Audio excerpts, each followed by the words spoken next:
इस भजन में गुरु महाराज ने कहा कि जगते जगा हूं, ऐसे ही कर निस्दिन जागी। जगने का मतलब क्या होता है?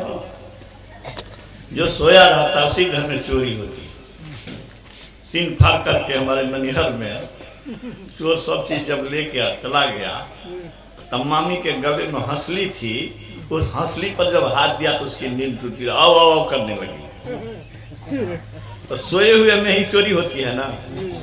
तो हम लोग का धन चोरी हो रहा है। जिस धन से हम अंतर्जामी बन सकते हैं, ठीक है जी, जिस धन से हम ईश्वर बन सकते हैं, सारे दुखों से छूट सकते हैं, वो धन हमारा चुरा रहा है। कौन? ये इंद्रियां चुरा रही है।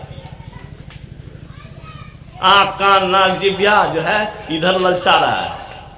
ये नहीं सुख से कने खाए में पिए में दुनिया के रस ले बह क्या कही न भरमा कर रख रहा है। और हमारा असली धन जो हम, जिस धन से हम सृष्टि के ब्रह्मांड के विजेता बन सकते हैं, ब्रह्मांड के सम्राट बन सकते हैं, वो धन हमारी चोरी हो रही है। चोरी इसीलिए हो रही कि हम जगे हुए नहीं हैं। गुरु महाराज जब जग गए तो उनका धन को कौन चुराएगा? इसीलिए उन्होंने कहा कि कैसे जागे? तो सुषुम्ना सुखमनिया में मोरी नजर लागी।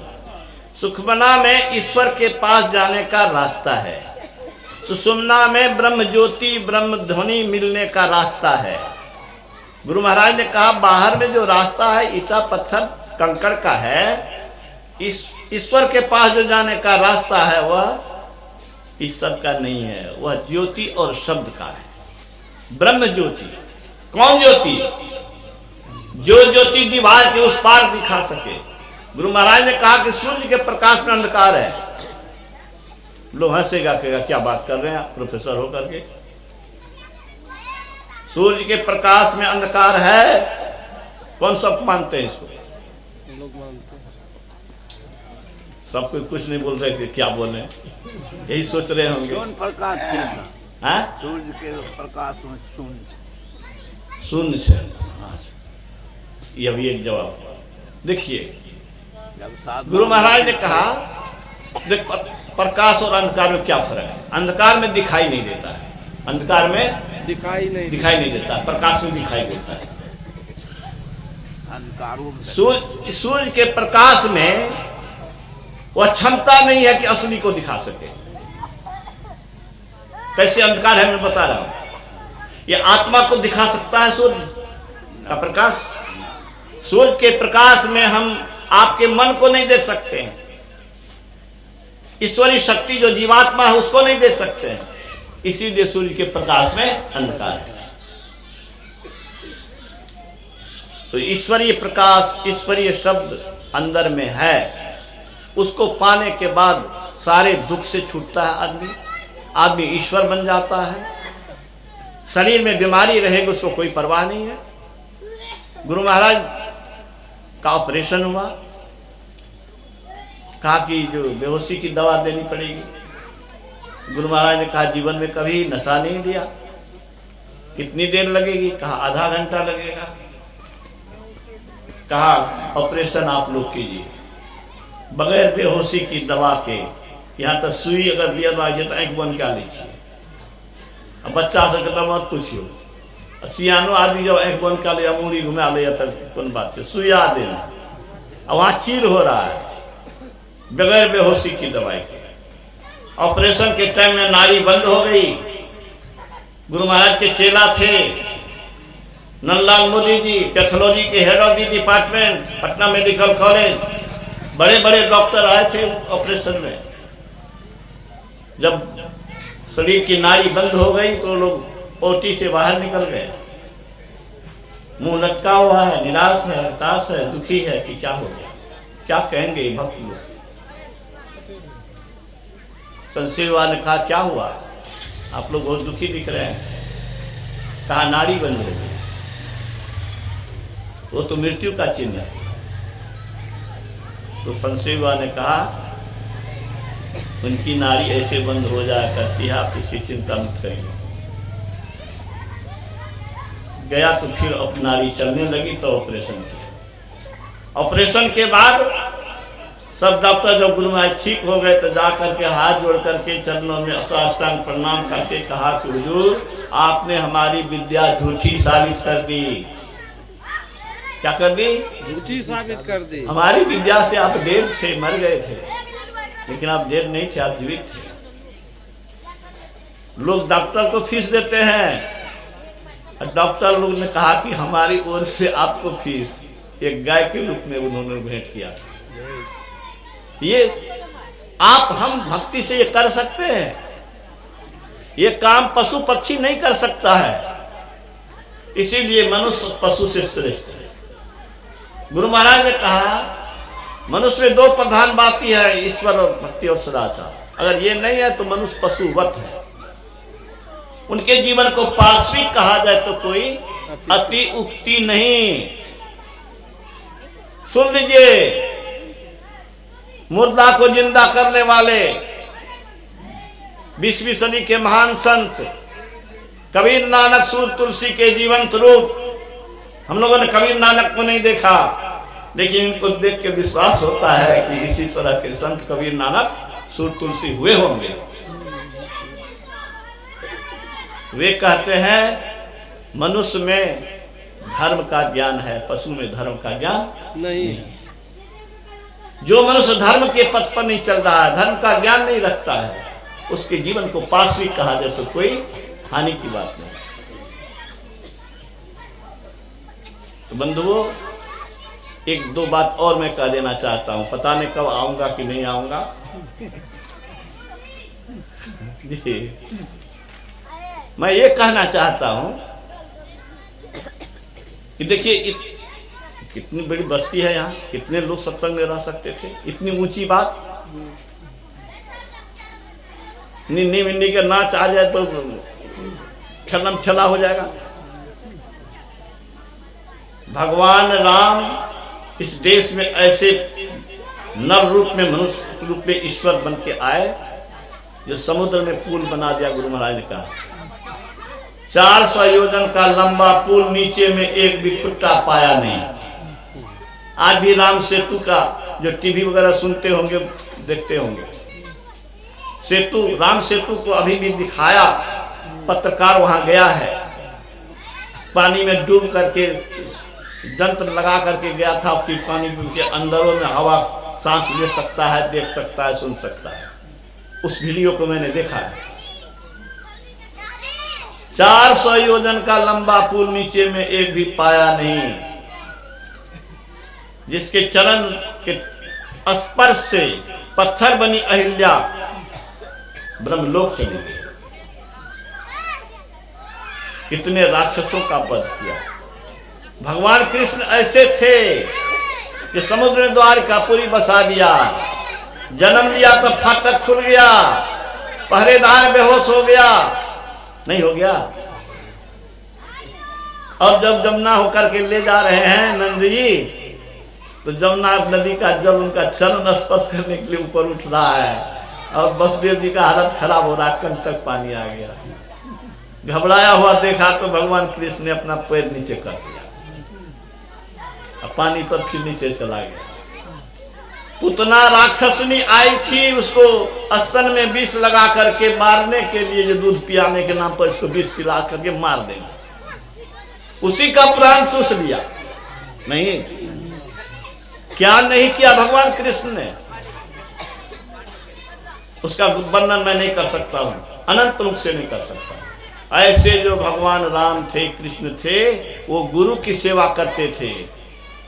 संदीपन मुनि के यहाँ रहते थे कि नहीं, गर्ग मुनि के यहाँ गए थे कि नहीं भगवान कृष्ण, विश्वामित्र और वशिष्ठ को भगवान राम गुरु माने थे कि नहीं। वो सत्संग को बड़ा कहते थे, गुरु की सेवा करते थे। अब ब्रह्म मुहूर्त उत्थाय वायु स्पृश बंधवा, ब्रह्म मुहूर्त में उठ करके भगवान कृष्ण ध्यान करते थे। बाघ के बेटा बिलार, बाघ के बेटा बिलार, ये बात एक विद्यार्थी का हम पढ़वे के क्रम में कह दिलिए। क्या कह दिलिए, बाप प्रतिष्ठित व्यक्ति है, बेटा के पढ़े में मन नहीं लागे। तो हम करी गुरुवक भाई थे, गुरुवकी कर रहा था, हमने कहा कि बाप का बेटा बिलार हो गया रे। उसको इतना ऐन लग गया कि सर हमरा एना कह दिलके, हम देखा देंगे। वो डॉक्टर बन गया, इतना लगन से पढ़ा कि वो डॉक्टर बन गया।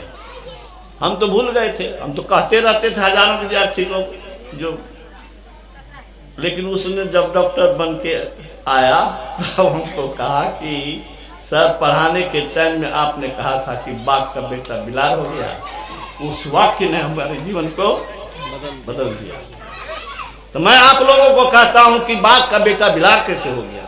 ये राम की संतान है, कृष्ण का संतान, ये संतों का संतान, महर्षि में ही का संतान, इतने बड़े संत का संतान। आप कोशिश भी नहीं करते हैं, खुशियाची के लिए झूठ बोल देते हैं, समय पर ध्यान नहीं करते हैं, सत्संग नहीं करते हैं। जितने भी महान पुरुष हुए सबने गुरु किया, सबने सत्संग किया, सत्संग को बड़ा कहा। मैं समय के अभाव में उनके वक्तव्यों को नहीं रख रहा हूं, लेकिन मैं वक्तव्यों से सिद्ध कर सकता हूं कि कहां कहां भगवान राम ने सत्संग की बड़ाई किया, गुरु की बड़ाई किया, कृष्ण ने कहा किया। राम हो कि कृष्ण हो कि संत हो, जिस आदमी पर भारत को गर्व है वो सभी गुरु को मानते थे, ध्यान करते थे, सत्संग को बड़ा कहते थे, सत्संग का महत्व देते थे।